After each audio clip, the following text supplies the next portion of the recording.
Hello everyone, welcome you all on my YouTube channel future mentor. आज इस video में हम डिस्कस करेंगे फोनेटिक ट्रांसक्रिप्शन को। Phonetic transcription mainly REET exam में इससे रिलेटेड क्वेश्चन पूछे जाते हैं, लेकिन अगर किसी और भी एग्ज़ाम की आप प्रिपरेशन कर रहे हो जहां फोनेटिक ट्रांसक्रिप्शन से रिलेटेड क्वेश्चन पूछे जाते हैं तो ये वीडियो आपके लिए इक्वली हेल्पफुल होगा। So first of all, phonetic जो वर्ड है इसका मीनिंग क्या होता है? तो जो वर्ड फोनेटिक है ये एक वर्ड से डिराइव किया गया है जो कि है phoneme and it is the smallest unit of sound. अगर हम बात करें इंग्लिश की तो इंग्लिश में टोटल 26 अल्फ़ाबेट्स होते हैं और ये 26 अल्फ़ाबेट्स मिलकर 44 साउंड्स क्रिएट करते हैं। तो फोनेटिक ट्रांसक्रिप्शन बेसिकली किससे रिलेटेड है? साउंड से। तो यहाँ हम साउंड से रिलेटेड ट्रांसक्रिप्शन को देखेंगे, चेंजेस को देखेंगे। तो आपको इसमें याद क्या रखना है कि इंग्लिश में टोटल कितने साउंड्स होते हैं? तो टोटल नंबर ऑफ साउंड्स जो होते हैं वो 44 होते हैं। फर्दर इन साउंड्स को डिवाइड किया जाता है वोवेल एंड कॉन्सोनेंट में। जो वोवेल साउंड है वो 20 होते हैं और 24 कॉन्सोनेंट साउंड्स होते हैं। नेक्स्ट, वोवेल को भी फर्दर डिवाइड किया जाता है मोनोथॉन्ग्स एंड डिफ्थॉन्ग्स में। तो यहाँ जो क्वेश्चन आपसे रीड के एग्ज़ाम में पूछा जाता है वो फर्स्ट तो आपसे ये पूछा जाएगा कि how many sounds are in English alphabet. तो you will answer that it's 44। और आपसे कभी कभी वोवेल का भी मतलब नंबर पूछ लिया जाता है, कभी आपसे कॉन्सोनेंट साउंड्स कितने होते हैं इसका भी नंबर पूछ लिया जाता है। तो 20 वोवेल साउंड्स होते हैं और 24 कॉन्सोनेंट साउंड होते हैं। जो 20 वोवेल साउंड्स है इनको फर्दर डिवाइड किया जाता है मोनोथॉन्ग्स एंड डिफ्थॉन्ग्स में। अब ये मोनोथॉन्ग्स क्या है? मोनोथॉन्ग्स प्योर वोवेल साउंड को हम बोलते हैं और डिफ्थॉन्ग्स जो है वो इम्प्योर वोवेल साउंड्स होते हैं और इनको ग्लाइडिंग वोवेल के नाम से भी जाना जाता है और मोनोथॉन्ग्स को प्योर वोवेल के नाम से जाना जाता है। अब इसमें इम्पॉर्टेंट ये था कि टोटल नंबर ऑफ साउंड्स कितने हैं, डैट इज़ 44। कितने नंबर ऑफ वोवेल साउंड्स है, डैट इज़ 20। कॉन्सोनेंट साउंड्स 24 है। और आपसे क्वेश्चन ये भी पूछा जाता है कि मोनोथॉन्ग्स कितने होते हैं? तो मोनोथॉन्ग्स जो है उस 12 होते हैं और डिफ्थॉन्ग्स 8 होते हैं। कभी कभी ये भी पूछ लिया जाता है कि हम ग्लाइडिंग वोवेल किसको बोलते हैं, इम्प्योर वोवेल किसको बोलते हैं? तो इम्प्योर वोवेल हम डिफ्थॉन्ग्स को बोलते हैं। इससे रिलेटेड क्वेश्चंस भी मैं नेक्स्ट वीडियो में डिस्कस करूंगी, लेकिन अभी यहाँ हम जस्ट देखेंगे बेसिक्स को कि आखिर ये साउंड्स जो है वो किस तरीके से हम इसका जो सिंबल लिखते हैं, क्योंकि एग्ज़ाम में जो आपसे पूछा जाता है इससे रिलेटेड क्वेश्चन तो पूछे ही जाएंगे नंबर से, साथ में आपसे ये भी पूछा जाएगा कि हम फोनेटिक सिंबल्स कैसे लिखते हैं। तो आइए देखते हैं।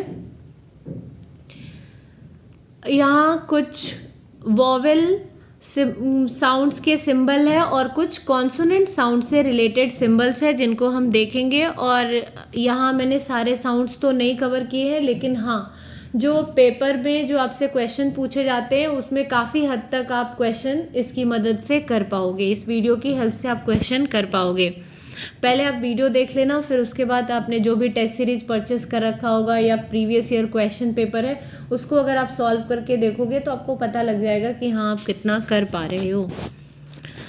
सो हम अगर देखते हैं वोवेल साउंड की बात करते हैं तो हिंदी में जो वोवेल है वो क्या है? अ आ ई ई। अब हम इसको लिखते कैसे, क्योंकि आपसे पूछा क्या जाएगा, उसके सिंबल्स आपको पूछे जाते हैं कि इसमें से कौन सा ऑप्शन है जो करेक्ट है और उसमें ऑप्शन में क्या लिखा होता है, सिंबल। तो अ के लिए जो सिंबल यूज़ किया जाता है वो ये है, आ के लिए जो सिंबल यूज़ किया जाता है वो ये है। और साथ में मैं एक और चीज़ आपको बताना चाहूँगी कि जहाँ कहीं भी डबल डॉट का यूज़ किया जाता है इसका मतलब है कि वो जो मात्रा है उस पर आप ज़्यादा स्ट्रेस देते हो।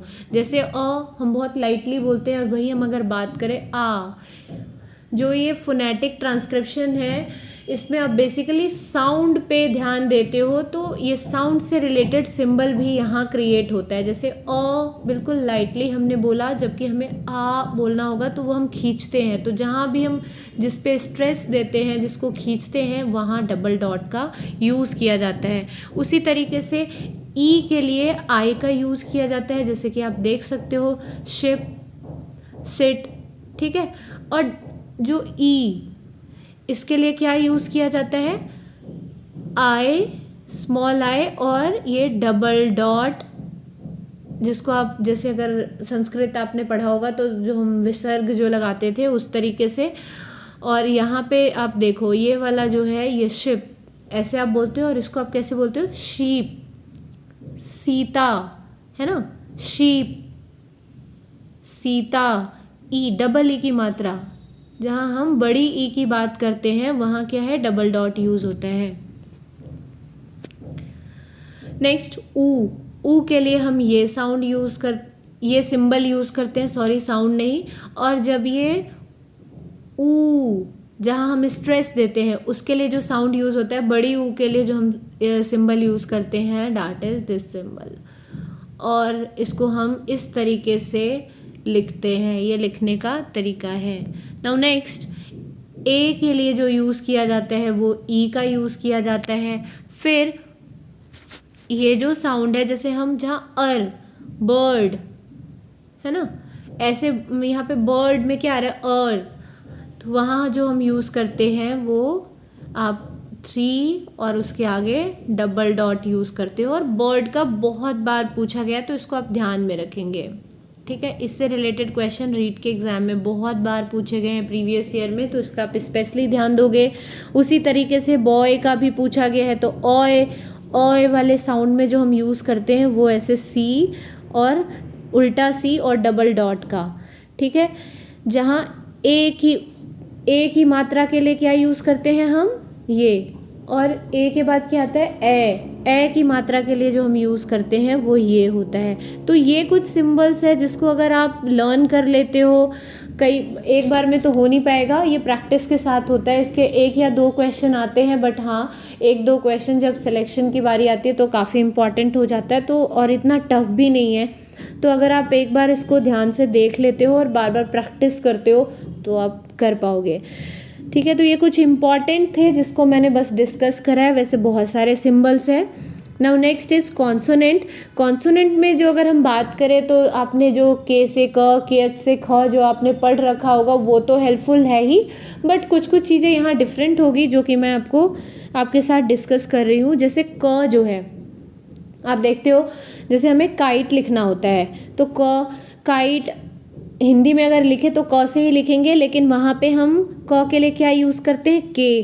लेकिन अगर अपने को कैट लिखना हो तो वहाँ हम क्या यूज़ करते हैं, सी। जबकि हिंदी में कैट भी क से ही स्टार्ट होगा और काइट भी क से ही स्टार्ट होगा, लेकिन हम काइट के लिए जो यूज़ करते हैं वो के का यूज़ करते हैं और कैट के लिए सी का यूज़ करते हैं। मीन्स क का यूज़ इन टर्म्स ऑफ के भी किया जाता है और सी के टर्म्स में भी किया जाता है। फिर जो लास्ट में आता है क ख ग घ अंग जो आप यूज़ करते हो, और जहाँ स्पेशली ये लिख रखा है मैंने इंग साउंड आता है, वहाँ जो आप फोनेटिक सिंबल यूज़ करते हो डैट इज़ दिस, इसका याद रखोगे। फिर आपने पढ़ रखा होगा सी एच से च, लेकिन यहाँ पे हम सी एच से च नहीं लिखते हैं, च के लिए हम यूज़ करते हैं टी और ये वाला सिंबल, ठीक है। वैसे ही हमने पढ़ रखा है वी से व, लेकिन यहाँ वी से भी व यूज़ होगा और डब्लू से भी हम व सिंबल का यूज़ करते हैं। उसी तरीके से श के लिए हमने पढ़ रखा है एस और एच, लेकिन यहाँ श के लिए जो यूज़ किया जाता है डैट इज़ दिस सिंबल। अगर च है, इन दोनों में कंफ्यूज मत होना, अगर च है तो टी एंड दिस, और अगर श है तो सिर्फ ये वाला आता है, ठीक है। उसी तरीके से य के लिए जो यूज़ किया जाता है वो स्मॉल जे का यूज़ किया जाता है, जबकि हमने य किससे पढ़ा हुआ है, वाई से य, तो यहाँ जो यूज़ किया जाता है that is small J. Next, जैसे आप देख सकते हो कि यस अगर लिखना हो तो यस हम ऐसे लिखते हैं, लेकिन अगर हमें फोनेटिक सिंबल की हेल्प से लिखना होता है तो हम इस तरीके से लिखते हैं, ठीक। उसी तरीके से थ के लिए हमने टी एच पढ़ा है, जैसे कि आप यहाँ देखो कि ये नॉर्मली थिन लिखा हुआ है, थिन हम इसी तरीके से लिखते हैं, लेकिन इसका अगर फोनेटिक सिंबल लिखना हो तो थ के लिए हम थीटा का यूज़ करते हैं और आगे आप एज इट इज़ आई और एन यूज़ करोगे जो आप करते हो। उसी तरीके से जॉ के लिए डी और जेड का यूज़ किया जाता है। द के लिए ये वाला सिंबल यूज़ किया जाता है, ये द को रिप्रेजेंट करता है। जैसे यहाँ दिखाया मैंने कि दिस अगर लिखना हो तो हम इस तरीके से लिखते हैं। तो ये कुछ इम्पॉर्टेंट सिंबल्स है, कुछ इम्पॉर्टेंट फोनेटिक सिंबल्स है जिसकी हेल्प से आप क्वेश्चन को कर पाओगे। तो मैंने सिर्फ उन्हीं सिंबल्स को कवर करने की कोशिश की है। एंड वंस अगेन मैं रिपीट कर देती हूँ जिससे रिलेटेड क्वेश्चन बार बार पूछे गए हैं। लाइक अगर आप बात करो ये ऊ की, बर्ड की, बॉय की, है ना, और ये स्पेशली थ के लिए जो हम यूज़ करते हैं थीटा, इसके यूज़ को पूछा गया है। श, च, इंग, ये सारे काफ़ी इम्पॉर्टेंट है। ठीक है, तो आई होप सो आप सभी को ये वीडियो पसंद आया होगा। अगर वीडियो पसंद आया तो प्लीज़ वीडियो को लाइक करें एंड चैनल को सब्सक्राइब करें और ज़्यादा से ज़्यादा लोगों के साथ वीडियो को शेयर करें ताकि इस वीडियो के थ्रू मैक्सिमम लोगों को बेनिफिट मिल पाए। और हाँ, अगर आपको वीडियो में किसी भी प्रकार की कमी लगती है तो आप मुझे कॉमेंट में बता सकते हो। मैं पूरी कोशिश करूँगी कि मैं नेक्स्ट टाइम से इम्प्रूव करूँ। Thanks for watching this video. Thank you all.